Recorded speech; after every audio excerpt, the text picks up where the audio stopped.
welcome back to Nightlife. Stanley, I gotta ask you something. I mean, how did you start playing like that? Did your hand slip one day, or how did you ever come up with that? A lot of people ask me that. I think that maybe some people think it might have been an accident one day. It just sort of happened. But really, it was a very purposeful thing that I was doing because I wanted to be able to play multiple parts like the way a piano player can. Because I actually started out as a piano player. And I took up guitar and knew that that was my instrument. There's no question about it. But I missed a lot of the piano's possibilities.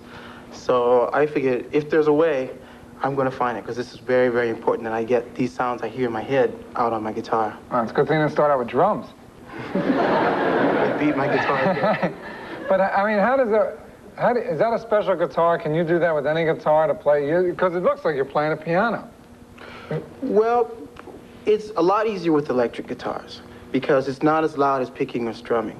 And with electric, you can just turn the volume up and it doesn't matter. The other thing is I found that I had to get the strings very close to the neck. And that's what a lot of people don't understand. They say, well, it doesn't work on my guitar at home. Why not? That's the main reason. Because how tight the strings are to each other? They have to be very, very close. And then you get that clear tone. And it's also a lot easier to play the way I play. So you just cooked this whole thing up. It was just it was on purpose. It wasn't like, wow, you know, I made a mistake. Oh, I like that. I mean, you actually sat down and devised all this. Mm-hmm. It's almost like what you saw out there, I saw the same thing years and years ago, and I said, wow, wouldn't that be great? And I sat down and I thought about it for a long time, and I figured it out. That's wild. Really wild how you know that.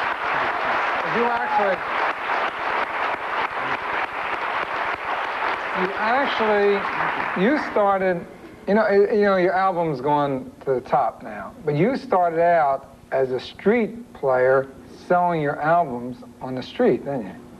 Well, it's something I did for a while. It wasn't really a big part of my life, but there was one time when I was trying to get started in the New York clubs, and I was having trouble because it's not that easy to really get the audition you want. And I figured, well, wait a minute, why am I wasting my time trying to go through all these middlemen? The people are already out there. Why don't I just go out there and play for them? So that's what I did.